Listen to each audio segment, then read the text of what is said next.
ನಡೆಯಿತು ಪವಾಡ. ತಾಯಿ ಬೇಡಿಕೆ ಬಂದಾಗ ನಮಗೂ ಕೂಡ ಒಳ್ಳೇದಾಗಿದೆ. ಇಲ್ಲಿ ನೆಲೆಸಿರೋದು ಈ ಗ್ರಾಮಕ್ಕೂ ಕೂಡ ಒಳ್ಳೇದಾಗಿದೆ. ಭಾರಿ ಈ ಎಲ್ಲಮ್ಮ ತಾಯಿದು ಭಾರಿ ಶಕ್ತಿ ಇದೆ. ಭಕ್ತಾದಿಗಳ ಮುಂದೇನೆ ತಾಯಿ ಬಂದಳ. ಯಾವ ಸ್ಥಾನದಲ್ಲಿ ಯಾವ ದಿಕ್ಕಲ್ಲಿ ಕೂಡ ಇದು ನಾನು ನನ್ನ ತಂಗಿರ ಜೊತೆನೇ ಇರ್ತೀವ.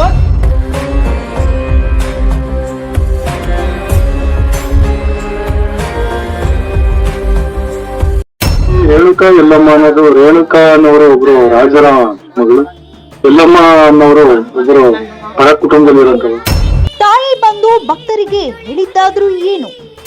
ಇದು ಯಾವ ತರ ಕಾಯ್ತದ, ಯಾವ ತರ ಬೆಳೀತದ ಅವನನ್ನ ಇನ್ನು ಸ್ವಲ್ಪ ತಕ್ಷಣದಲ್ಲಿ ನೋಡು.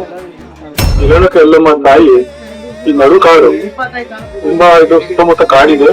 ಕಾಡಿನ ಮಧ್ಯದಲ್ಲಿ ಈ ದೇವಸ್ಥಾನ ಒಂದು ಪುಟ್ಟ ಒಂದು ದೇವಸ್ಥಾನ ನಿರ್ಮಾಣ ಮಾಡಿ ಅವ್ರನ್ನ ನಡೆಸ್ಕೊಳ್ತಾ ಇದ್ದಾರೆ. ಅದೇ ರೀತಿಯಲ್ಲಿ ಮುಂದೆ ಕೂಡ ಎಲ್ಲರ ಅಮ್ಮ ನಮ್ಮ ಬೆಳಕೆರೆ ಅಮ್ಮ ಅಂತ ಹೇಳ್ತಾರೆ. ಪವಾಡ ನೋಡ್ಬೇಕು ಎಂದರೆ ಇಲ್ಲಿ ಬನ್ನಿ.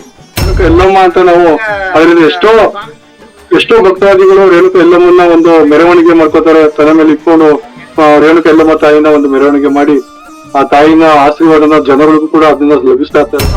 ಮೈಸೂರಿಂದ 25 ಕಿಲೋಮೀಟರ್ ಬೆಳಕೆರೆ ಅಂತ, ಬೆಳಕೆರೆಯಿಂದ 2 ಕಿಲೋಮೀಟರ್ ದೂರದಲ್ಲಿ ಕಾಡಲ್ಲಿ ಇರುವಂತ ಅಮ್ಮ ನೆಲೆಸಿರುವಂತದ್ದು. ಬಾಳಿಗೆ ಭಾಗ್ಯವತಾರಮ್ಮ ಒಂದು ಕಾಡಿನ ಸಪ್ಪ ಇಲ್ಲಿ ಬರ್ತದೆ ಅಂತ ಹೇಳ್ತಾರೆ. ಸತ ಕಾಲದಲ್ಲೇ ಕೂಡ ಇದೇ ಸ್ಥಾನದಲ್ಲಿ ಈ ಗುಡ್ಡನ ಇಲ್ಲೇ ನೆಲೆ ಆಗಿಸ್ತೀನಿ. ಅಮ್ಮನವರ ಆಜ್ಞೆಯಂತೆ ಅದ್ದೂರಿಯಾಗಿ ಜಾತ್ರಾ ಮಹೋತ್ಸವ ಕಾರ್ಯಕ್ರಮ. ಹಲವಾರು ಭಕ್ತಾದಿಗಳು ಬಂದು ಆಗಮಿಸಿ ತಾಯಿಯ ವಾಗ್ದಾನ ಏನು ಕೊಟ್ಟಿದ್ದಳು ಅದೇ ರೀತಿ ಎಲ್ಲರೂ ಸಹ ಕಾರ್ಯಕ್ರಮವನ್ನ ಅದ್ದೂರಿಯಾಗಿ ನಡೆಸಿದ್ರು. ಸಾವಿರಾರು ಭಕ್ತಾದಿಗಳು ಕ್ಷೇತ್ರಕ್ಕೆ ಆಗಮಿಸಿ ತಾಯಿಯ ದರ್ಶನ ಪಡೆದು ಅವಳ ಪ್ರಸಾದವನ್ನ ಸ್ವೀಕರಿಸಿದ್ದರು. ಇಲ್ಲಿ ನೀವು ನೋಡುತ್ತಿರುವ ಸಾವಿರಾರು ಭಕ್ತಾದಿಗಳು ಅವರ ಬೇಡಿಕೆ ಇಷ್ಟಾರ್ಥಗಳು ಎಲ್ಲ ಈಡೇರುವುದರಿಂದ ಸಕಲ ಭಕ್ತಾದಿಗಳು ಕ್ಷೇತ್ರಕ್ಕೆ ಆಗಮಿಸಿದ್ದಾರೆ. ತುಂಬಾನೇ ಶಕ್ತಿಯುತವಾದ ತಾಯಿ ಶ್ರೀ ರೇಣುಕಾ ಯಲ್ಲಮ್ಮ ದೇವಿ ದೇವಸ್ಥಾನ. ಈಗಾಗಲೇ ಈ ಕ್ಷೇತ್ರದ ಮಹಿಮೆ ಮಹತ್ವದ ಬಗ್ಗೆ ನಾವು ತಿಳಿಸಿದ್ದೇವೆ. ಇನ್ನೂ ಹೆಚ್ಚು ಮಗದಷ್ಟು ಈ ಕ್ಷೇತ್ರದ ಬಗ್ಗೆ ಈಗ ತಿಳಿಸುತ್ತೇವೆ.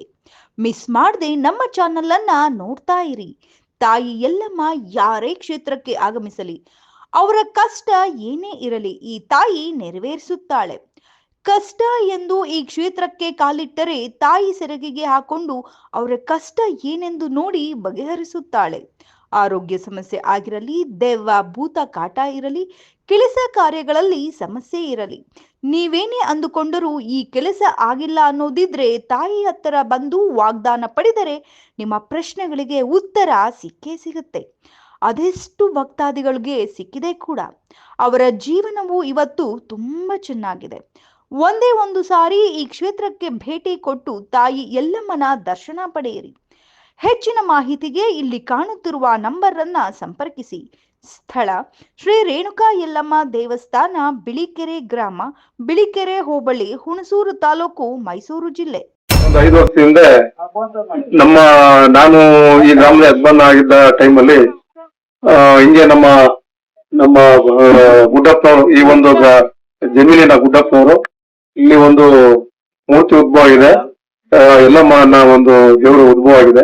ಅಲ್ಲಿ ನಾವು ದೇವಸ್ಥಾನ ಪ್ರತಿಷ್ಠಾಪನೆ ಮಾಡಬೇಕು, ನಮ್ಮ ಗ್ರಾಮದ ಸಹಕಾರ ಬೇಕು ಅಂತ ಕೇಳಕ ಬಂದಾಗ ನಮಗೂ ಕೂಡ ಸಂತೋಷ ಆಯ್ತು. ಇಲ್ಲಿ ಬಂದು ಕಾಡಂಚಿನಲ್ಲಿ ರೇಣುಕಾ ಯಲ್ಲಮ್ಮ ತಾಯಿ ನೆಲೆಸಿರೋದು ತುಂಬಾ ಸಂತೋಷಕರವಾದ ವಿಚಾರ ಅಂದ್ಕೊಂಡ್ವಿ ನಾವು ಕೂಡ.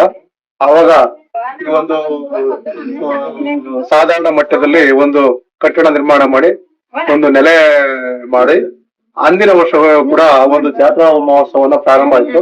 ಆಮೇಲೆ ಹರೀಶ್ ಅವರು ಕೂಡ ಅವ್ರಿಗೆ ಸಹಕಾರ ನೀಡ್ತಾ ಇದ್ದಾರೆ ಎಲ್ಲಾ ರೀತಿಯಲ್ಲಿ. ಇನ್ನು ಪ್ರತಿ ವರ್ಷ ಈ ತರ ಜಾತ್ರಾ ಮಹೋತ್ಸವಗಳು ಜರುಗ್ತದೆ. ತಾಯಿ ಬೇಡಿಕೆ ಬಂದಾಗ ನಮಗೂ ಕೂಡ ಒಳ್ಳೇದಾಗಿದೆ. ಇಲ್ಲಿ ನೆಲೆಸಿರೋದು ಈ ಗ್ರಾಮಕ್ಕೂ ಕೂಡ ಒಳ್ಳೇದಾಗಿದೆ. ಇಲ್ಲಿ ಸುತ್ತಮುತ್ತಲ ಭಕ್ತಾದಿಗಳು ಕೂಡ ಬಂದು ಹೋಗ್ತಾರೆ. ಫಸ್ಟ್ ಎಷ್ಟೊಂದು ಬಾರಿ ಬೆಂಗಳೂರಿಂದ ಕೂಡ ಬಂದಿರೋದು ಉಂಟು. ಹಾಗಾಗಿ ತಾಯಿ ನೆಲೆಸಿರೋದು ಈ ಗ್ರಾಮಕ್ಕೆ ಒಂದು ಶೋಭೆ ಉಂಟು. ಮೈಸೂರು ಜಿಲ್ಲೆ ಒಂದು ಯಲ್ಲಮ್ಮ ತಾಯಿ ದೇವಸ್ಥಾನನ ಕಾಡಿನಲ್ಲಿ ಸುಮಾರು ಬಿಳಿಕೆರೆಯಿಂದ 2 ಕಿಲೋಮೀಟರ್ ದೂರದಲ್ಲಿದೆ.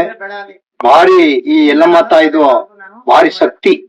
ಈ ತಾಲೂಕಿನ ಜನತೆ ಎಲ್ಲ ಜಾಸ್ತಿ ಹೆಚ್ಚಿನ ಸಂಖ್ಯೆಯಲ್ಲಿ ಬರ್ಬೇಕಂತ ನಾನು ಬೇಡ್ಕೊಳ್ತಾ ಇದ್ದೀನಿ. ಮೈಸೂರು ಜಿಲ್ಲೆ ತಾಲೂಕು ಬಿಳಿಕೆರೆ ಗ್ರಾಮದಲ್ಲಿ ಸುಮಾರು 4 ವರ್ಷಗಳ ದಿಂದಲೂ ಕೂಡ ಈ ರೇಣುಕಾ ಯಲ್ಲಮ್ಮ ತಾಯಿ ಈ ನಡುಕಾಡು ತುಂಬಾ ಇದು ಸುತ್ತಮುತ್ತ ಕಾಡಿದೆ.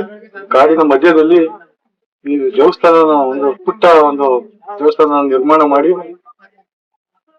ಇದುವರೆಗೂ ಕೂಡ ಗ್ರಾಮಕ್ಕೆ ತುಂಬಾ ಒಳ್ಳೇದು ಆಗಿದೆ. ಗ್ರಾಮದ ಸುತ್ತಮುತ್ತ ಜನಕ್ಕೂ ಕೂಡ ಒಳ್ಳೇದು ಮಾಡ್ತಾ ಇದ್ದಾರೆ. ತಾಯಿ ಆಶೀರ್ವಾದ ಹೀಗೆ ಇರ್ಲಿ. ಹಾಗೂ ಎಲ್ಲಾ ಸಮಾಜದವರು ಸೇರಿ ಎಲ್ಲಾ ಧರ್ಮಗಳು ಸೇರಿಕೊಂಡು ಕೂಡ ಒಗ್ಗಟ್ಟಾಗಿ ಗ್ರಾಮದಲ್ಲಿ ಯಾವುದೇ ರೀತಿನೂ ತೊಡಕುಗಳು ಯಾವುದೇ ರೀತಿ ರಾಜಕೀಯ ಬಳಸದೇ ಒಂದೇ ಅನ್ಕೊಂಡು ಮಾಡ್ಕೊಂಡು ಇಲ್ಲಿ ನಾವು ಜಾತ್ರಾ ಮಹೋತ್ಸವವನ್ನು ಹಮ್ಮಿಕೊಂಡಿದೀವಿ. ಈ ತಾಯಿಯ ಒಂದು ಕೃಪೆಗೆ, ಈ ತಾಯಿಯ ಒಂದು ಜಾತ್ರಾ ಮಹೋತ್ಸವಕ್ಕೆ ಸುತ್ತಮುತ್ತಲ ಗ್ರಾಮದಲ್ಲಿ ಸುತ್ತಮುತ್ತಲ ತಾಲೂಕಿನವರು ಸುತ್ತಮುತ್ತಲ ಜಿಲ್ಲೆಯವರು ಕೂಡ ಆಗಮಿಸ್ಬೇಕು. ಮತ್ತೆ ಈ ತಾಯಿ ಕೃಪೆ ಮತ್ತೆ ಈ ತಾಯಿ ಆಶೀರ್ವಾದವನ್ನ ಪಡ್ಕೋಬೇಕು ಅಂತ ಕೂಡ ನಾವು ಎಲ್ಲಾ ಜನತೆಗೂ ಕೇಳ್ಕೊಳ್ತಾ ಇದೀವಿ. ಮತ್ತೆ ಈ ತಾಯಿ ಹತ್ರ ನಮಗೆ ತಿಳಿದಾಗೆ, ನಮಗೆ ಸುತ್ತಮುತ್ತ ಜನ ಹೇಳಿದಾಗೆ ತುಂಬಾ ಒಂದು ಕಾಳಿನ ಸಪ್ಪ ಇಲ್ಲಿ ಬರ್ತದೆ ಅಂತ ಹೇಳ್ತಾರೆ. ಒಂದು ಅವರು ಕೂಡ ಕಣ್ಣಾರ ನೋಡಿದಂತವ್ರು ಹೇಳ್ತಾರೆ, ಪರೋಕ್ಷವಾಗಿ ಪ್ರತ್ಯಕ್ಷವಾಗಿ ನೋಡಿರೋರು ಕೂಡ ಇದನ್ನ ನಮ್ಗೆ ಹೇಳ್ತಾ ಇದ್ದಾರೆ. ನಾವು ಅದನ್ನ ಕೇಳ್ಕೊಂಡಿದೀವಿ ಅಂತ ಹೇಳಿ ಜನಗಳು ಮತ್ತೆ ಎಲ್ಲಾ ಜನತೆಗಳು ಈ ಪ್ರಸಾದ ವಿನಿಯೋಗಕ್ಕೆ ಮತ್ತೆ ತಾಯಿಯ ಆಶೀರ್ವಾದ ಪಡೀಲಿಕ್ಕೆ ಆಗಮಿಸ್ಬೇಕು ಅಂತ ನಾವು ಕೂಡ ಈ ಮಾಧ್ಯಮದ ಮುಖಾಂತರ ನಾವು ಕೇಳ್ಕೊಳ್ತೇವೆ. ರೇಣುಕಾ ಯಲ್ಲಮ್ಮ, ಈ ತಾಯಿ ರೇಣುಕಾ ಯಲ್ಲಮ್ಮ ಅನ್ನೋದು, ರೇಣುಕಾ ಅನ್ನೋರು ಒಬ್ರು ರಾಜರ ಮಗಳು, ಯಲ್ಲಮ್ಮ ಅನ್ನೋರು ಒಬ್ರು ಬಡ ಕುಟುಂಬದಲ್ಲಿ ಇರುವಂತವ್ರು. ಇವ್ರ ಆತ್ಮೀಯ ಸ್ನೇಹ ಭಾಗ ಅಂದ್ರೆ ಎರಡೂ ದೇಹ ಇರ್ಬೋದು, ಆದ್ರೆ ಒಂದೇ ಮನಸ್ಸು ಒಂದೇ ಹೃದಯ ತರ ಇವರು ಸ್ನೇಹ ಗೆಳತಿಯರಾಗಿ ಬೆಳ್ಕೊಂಡ್ ಬಂದಿರ್ತಾರೆ. ಕೊನೆಗೆ ಅಂತರಕ್ಕೆ ಅವರ ವಯಸ್ಕರಾದಂತ ಕಾಲದಲ್ಲಿ ಜಮದಗ್ನಿ ಅಂತ ಒಬ್ಬ ಉತ್ತಮ ಜಮದಗ್ನಿ ಒಬ್ರು ಮಹರ್ಷಿಗಳನ್ನ ರೇಣುಕಾ ತಾಯಿ ವಿವಾಹವಾಗ್ತಾರೆ. ವಿವಾಹವಾದಾಗ ಅವ್ರಿಗೆ ಮಕ್ಕಳು ಜನಿಸಿದಾಗ ಅದರಲ್ಲಿ ಪರಶುರಾಮ ಅವರು ಒಬ್ಬ ಮಗ ತಂದೆಯ ಒಂದು ಮಾತನ್ನ ಮೀರದೆ ತಾಯಿಯ ರುಂಡವನ್ನ ತೆಗಿತಾರೆ. ತಾಯಿಯ ರುಂಡಕ್ಕೆ ಮತ್ತೆ ತಂದೆ ಯಾವಾಗ ಅವನಿಗೆ ಏನು ಹೊರಗಳು ಬೇಕು ಕೇಳೋದಾಗ ಆ ಪರಶುರಾಮ ಅವರು ಹೊರ ಕೇಳ್ತಾರೆ. ಅದರಲ್ಲಿ ನನ್ನ ತಾಯಿ ಹೇಗಿದ್ಲು ಮೊದ್ಲು ಹಾಗೆ ಜೀವದಾನ ಮಾಡಿ ಅಂತ ಕೇಳೋ ಬದಲು ನನ್ನ ತಾಯಿಯ ರುಂಡಕ್ಕೆ ಜೀವ ಬರಲಿ ಅಂತ ಕೇಳ್ಕೊಂಡ್ಬಿಡ್ತಾರೆ. ಆದ್ರಿಂದ ಆ ಜಮದಗ್ನಿಯವರು ಮಗನ ಒಂದು ಎಲ್ಲಾ ವರಗಳು ಸಹೋದರರು ಬೂದಿಯಾಗಿದ್ದಾಗಲೂ ಕೂಡ ಸಹೋದರರು ಜೀವದಾನ ಮಾಡಿ ಅಂತ ಕೇಳ್ಕೊಂಡಾಗ ಜೀವದಾನ ಆಗ್ತಾರೆ. ಆದ್ರೆ ತಾಯಿಯ ರುಂಡಕ್ ಮಾತ್ರ ಕೇಳ್ಬಿಡ್ತಾರೆ, ನನ್ನ ತಾಯಿ ಹೇಗಿದ್ಲು ಮೊದಲು, ನನ್ನ ತಾಯಿಗೆ ಜೀವದಾನ ಕೊಡಿ ಅನ್ನೋ ಬದಲು ಜೀವ ಕೊಡಿ ಅನ್ನೋ ಬದಲು ನನ್ನ ತಾಯಿಯ ರುಂಡಕ್ಕೆ ಜೀವ ಕೊಡಿ ಅಂತ ಕೇಳ್ಬಿಡ್ತಾರೆ. ಆಗ ಆ ರೇಣುಕಾ ತಾಯಿಗೆ ಬರೀ ರುಂಡಕ್ಕೆ ಮಾತ್ರ ಜೀವದಾನ ಆಗುತ್ತೆ. ಅದೇ ಯಾವಾಗ ಜಮದಗ್ನಿ ನನ್ನ ಪತ್ನಿಗೆ ರುಂಡಕ್ಕೆ ಜೀವದಾನ ಕೊಡ್ತಾರೋ ಆಗ ರೇಣುಕಾ ತಾಯಿದ್ದು ನಾವು ಎಲ್ಲೇ ನೋಡೋದು ಪೂರ್ತಿ ದೇಹ ನೋಡಕ್ಕಾಗಲ್ಲ. ನೀವೆಲ್ಲೇ ಹೋಗಿ ಈ ರಾಜ್ಯದಲ್ಲಿ ಅಥವಾ ಈ ಪ್ರಪಂಚದಲ್ಲಿ ಅಥವಾ ನಮ್ಮ ಭಾರತ ದೇಶದಲ್ಲಿ ಎಲ್ಲೇ ಹೋದ್ರು ಕೂಡ ರೇಣುಕಾ ಮತ್ತೆ ಯಲ್ಲಮ್ಮ ತನ್ನ ಸಹೋದರಿಯರನ್ನು ಕೂಡ ಅಲ್ಲಿ ಪದವನ್ನು ಸೇರಿಸಿರ್ತಾರೆ, ರೇಣುಕಾ ತಾಯಿ ಜೊತೆಗೆ ಯಲ್ಲಮ್ಮ ಅಂತ. ಅದೇ ರೀತಿ ಈ ರೇಣುಕದ ಮುಂದೆ ಮಾತ್ರ ನಾವು ಜೀವಂತವಾಗಿ ನಾವು ಇದೀವಿ. ಅದನ್ನ ಆ ತಾಯಿನೇ ಇವತ್ತು ನಾವು ರೇಣುಕಾ ಯಲ್ಲಮ್ಮ ಅಂತ ನಾವು ಅದರಿಂದ ಎಷ್ಟೋ ಭಕ್ತಾದಿಗಳು ರೇಣುಕಾ ಯಲ್ಲಮ್ಮನ್ನ ಒಂದು ಮೆರವಣಿಗೆ ಮಾಡ್ಕೋತಾರೆ, ತಲೆ ಮೇಲೆ ಇಟ್ಕೊಂಡು ರೇಣುಕಾ ಯಲ್ಲಮ್ಮ ತಾಯಿನ ಒಂದು ಮೆರವಣಿಗೆ ಮಾಡಿ ಆ ತಾಯಿನ ಆಶೀರ್ವಾದನ ಜನಗಳಿಗೂ ಕೂಡ ಅದನ್ನ ಲಭಿಸ್ತಾ ಇರ್ತಾರೆ. ಎಲ್ಲ ಇವತ್ತಿನ ದಿನ ನಾವು ಎಲ್ಲಾರು ನೋಡ್ತಾ ಇದೀವಿ.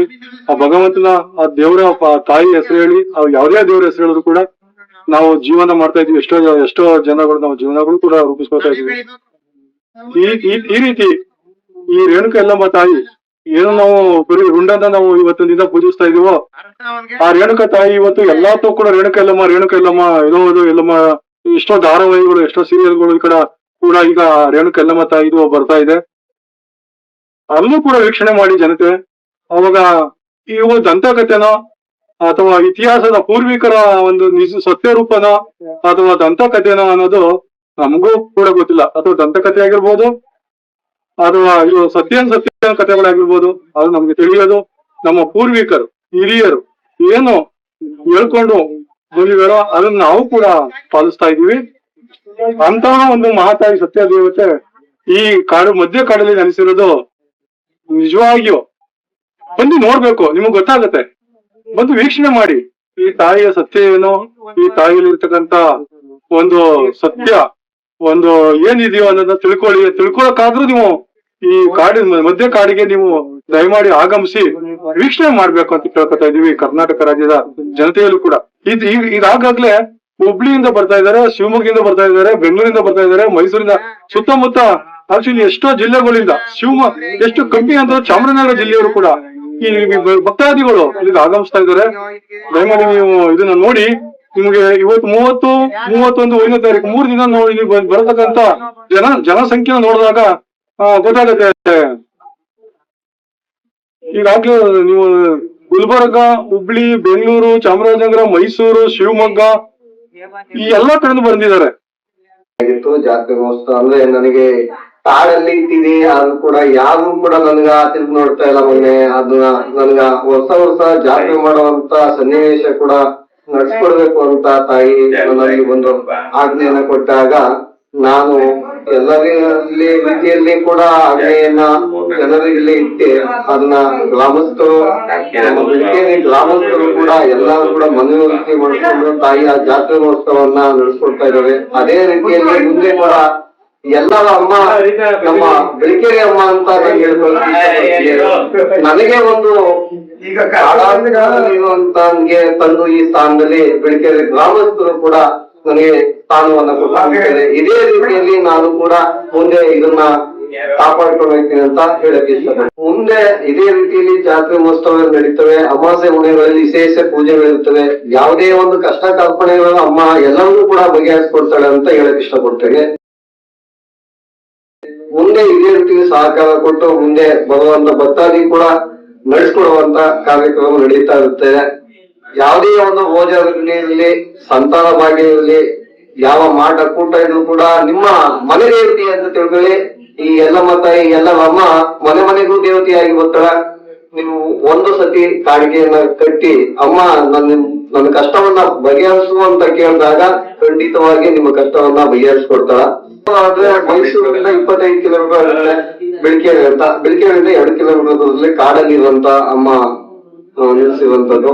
ಹಿಂದೆ ಎಲ್ಲ ಕೆಲವೆಲ್ಲ ಕೂಡ ಈ ದೇವಸ್ಥಾನಕ್ಕೆ ಬಂದು ಎಷ್ಟೋ ಜನ ಕೂಡ ಬಂದು ಹೋಗಿದ್ದಾರೆ. ಈ ದೇವಸ್ಥಾನ ಮುಚ್ಚಾಕಿದ್ದಾರೆ ಅನ್ನೋ ಲೆಕ್ಕಾಚಾರದಲ್ಲಿ ಜನಗಳಿಗೆ ಮೂಢನಂಬಿಕೆಯನ್ನು ಅನಿಸಿದ್ರು. ಅದು ಸತ್ಯವಾದ ಅನ್ನ ಇರೋದಕ್ಕೆ ಈ ಸರಿ ಜಾತ್ರೆಯನ್ನ ಪ್ರಥಮ ವರ್ಷದಲ್ಲಿ ಅದ್ದೂರಿಯಾಗಿ ಜಾತ್ರೆಯನ್ನ ಮಾಡಿಸ್ಕೊತಾ ಇದ್ದಾಳೆ. ಅದೇ ರೀತಿಯಲ್ಲಿ ಮುಂದೆ ಭಕ್ತಾದಿಗಳು ಕೂಡ ಒಳ್ಳೇದ್ ಮಾಡಿ ನಡೆಸ್ಕೊಡ್ತಾಳೆ ಅಂತ ಭರವಸೆ ಇದೆ.